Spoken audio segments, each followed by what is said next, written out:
Hi, everybody. My name is Gail, and welcome to Tranquility Music and Sounds.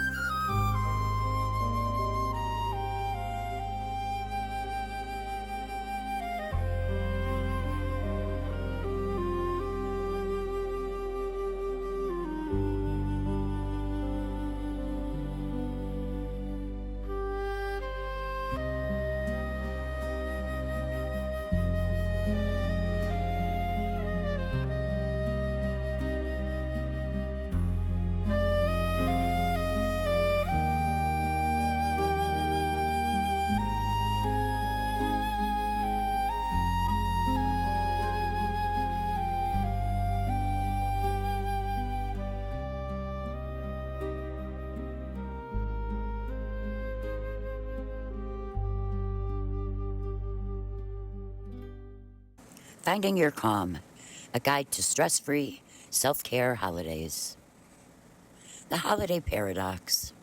The holidays are sold as the most wonderful time of the year, but for many, they are the most stressful, overwhelming, and expensive time. We seek joy, but often find exhaustion, overcommitment, and guilt. Our goal today is to shift the focus from perfection to presence, and from doing to being. Today we're going to cover the stress audit, the self-care toolkit, and the power of no. We'll identify your personal holiday triggers, practical, immediate strategies for peace, and setting healthy boundaries. Understanding your stress triggers. A holiday stress? It's not just you. Stress is a normal reaction to the abnormal pressure we place on ourselves during this season. Here are some common stressors, common triggers, and self-care solutions. Financial strain. Feeling pressure to buy expensive gifts. The self-care solution, the gift of time or DIY budget gifting. Overcommitment. Accepting every part of your obligation. Self-care solution, the rule of 3. Only attend your top 3 events. Family dynamics. Dealing with difficult relatives or old conflicts. The self-care solution, setting time for visits. The shoulds. I should bake a perfect feast. I should send 200 cards. And the self-care solution, lowering the bar. Good enough is great. Now for your personal stress audit. I encourage you to mentally or literally list your top 2 to 3 biggest holiday stressors in the comments right now. I monitor all comments, and other community members can also help with your comments. Here's a quote to ponder. If you want to live a life of peace, you must surrender your need to control everything. How about the self-care toolkit? Daily peace strategies. The first is the power of microdoses of self-care. Self-care isn't a spa day. It's a 5-minute action that preserves your energy. Whatever works for you to give you a moment of calm, a moment of peace, a moment of self-reflection. Take that 5 minutes a day and give yourself that relief and reset and center yourself. The 3 pillars of holiday self-care. We'll start with the physical pillar. Hydration is the key. Drink a full glass of water before you reach for a coffee or wine. Stress dehydrates you. Mindful movement. Try 10 minutes of stretching, a quick walk, or dancing to your favorite song. Don't skip the gym. Whatever helps provide you energy, a boost of adrenaline, or just that feel-good feeling of doing something for yourself, take 10 minutes a day and dedicate it to that. How about sleep banking? Prioritize 7 to 8 hours when you can. A well-rested you handles stress better. Don't give up sleep for other things. Take care of yourself. The mental pillar. The digital detox. Designate phone-free zones. Example at the dinner table, the bedroom, even just putting your phone down and sitting outside for 5 minutes with no distractions, no electronics glued to your hand. Just a little mindful time for yourself. The 5-minute brain dump. Write down everything stressing you out. Then prioritize only the top 3. Delegate or drop the rest. I know this can be hard sometimes, but if you write it down, then you can look at it and see exactly what your stressors are and figure out how to alleviate them. Practice gratitude. Name 3 things you are genuinely thankful for each morning. This should focus away from lack or pressure. We're all thankful for things. Choose the things that make you feel good or that you know make others feel good and that are gratifying to you. The emotional pillar.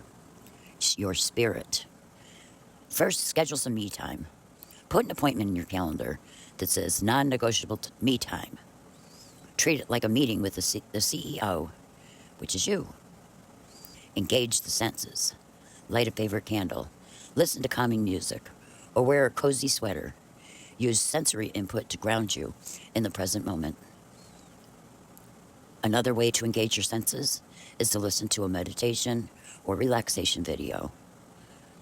I have hundreds of videos on my channel, all organized in playlists. There is plenty to choose from and something for everyone. The permission slip. Give yourself permission not to be happy 100% of the time. It's okay to feel tired or grumpy or sad. Acknowledging the feeling reduces its power. If you fight against it, it will keep coming back and beating you every single time. Acknowledge it, give it its weight, and then dismiss it.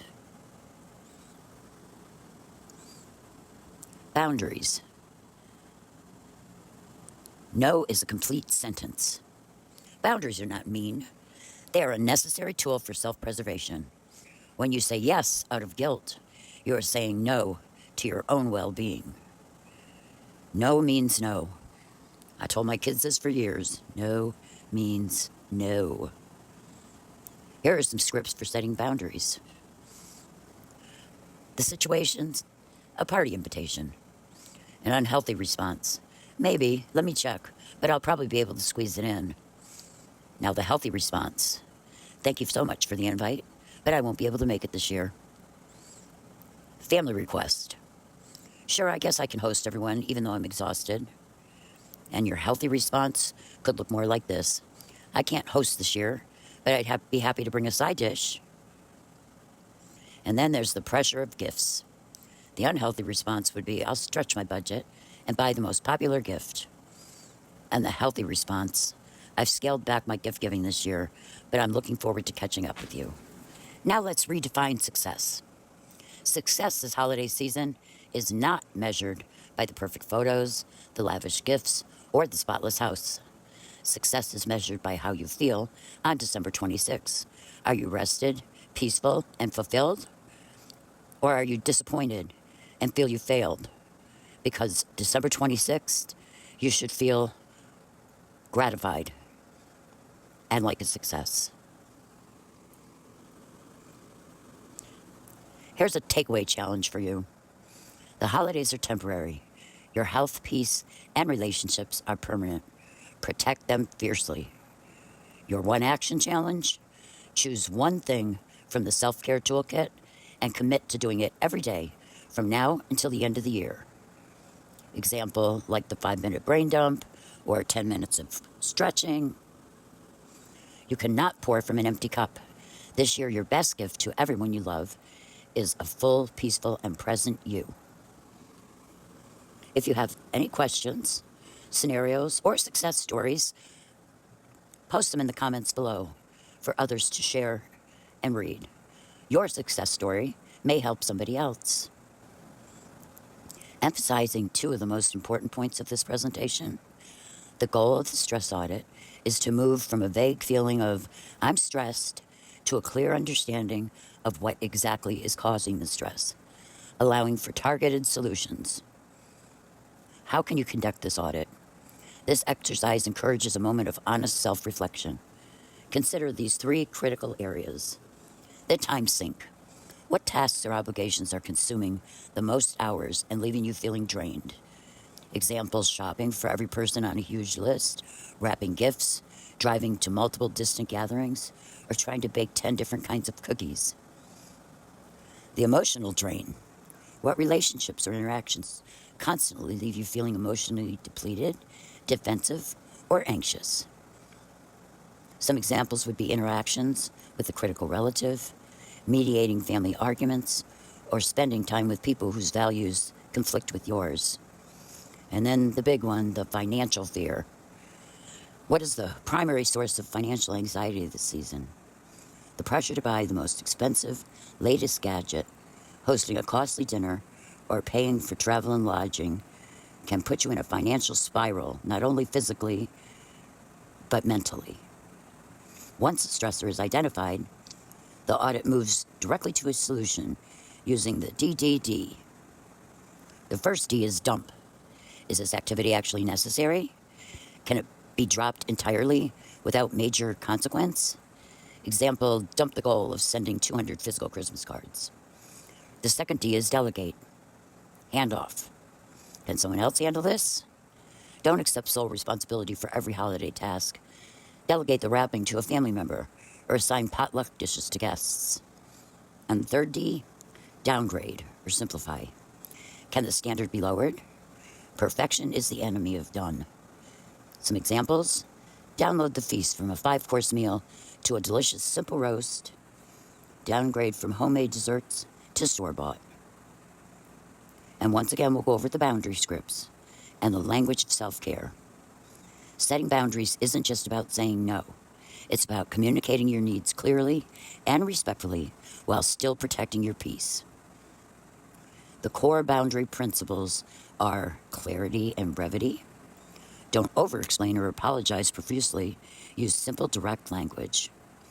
Offer an alternative, something optional. Sometimes offering a different way to connect softens the no. Use I statements.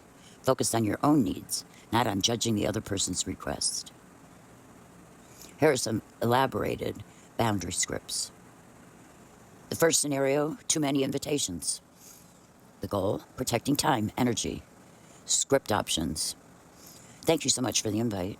I'm trying to keep my schedule light this season, so I won't be able to make it. Or, I can't make the party, but I'd love to grab a quick coffee with you next week. And the financial pressure: limiting gift-giving cost. This year, my partner and I decided to focus our budget elsewhere, so we are only exchanging gifts for the kids. Alternative: let's do a $15 limit Secret Santa this year instead of buying for everyone. I like that idea. Dealing with unsolicited advice. I appreciate your input, but we've got this covered. Or the firm but kind: I know you mean well, but I'd prefer not to talk about that right now. Hosting fatigue. Refusing to host or asking for help. I can't host dinner this year, but I'd be happy to bring my famous mashed potatoes to your place. Asking for help. I'm happy to host, but I need you to be in charge of all the cleanup, starting at 8 p.m. That's always the worst part about a holiday dinner, is the cleanup afterwards. Time limit on visits. Controlling the length of stressful interaction. We are so looking forward to seeing you. We need to leave promptly at 7 p.m. because we have an early start tomorrow, but we'll enjoy the time until then. Stating the time limit up front. Remember, setting a boundary might cause temporary discomfort for the other person, but it prevents long-term resentment and burnout for you. The short-term discomfort is a small price to pay for your peace. Remember, the holidays are sold as the most wonderful time of the year, but for many, they're the most stressful, overwhelming, and expensive time. We seek joy, but often find exhaustion, overcommitment, and guilt. Our goal, after the end of this presentation, is to shift the focus from perfection to presence and from doing to being. Set healthy boundaries, aim for peace, identify your holiday triggers, and have a very happy holiday season.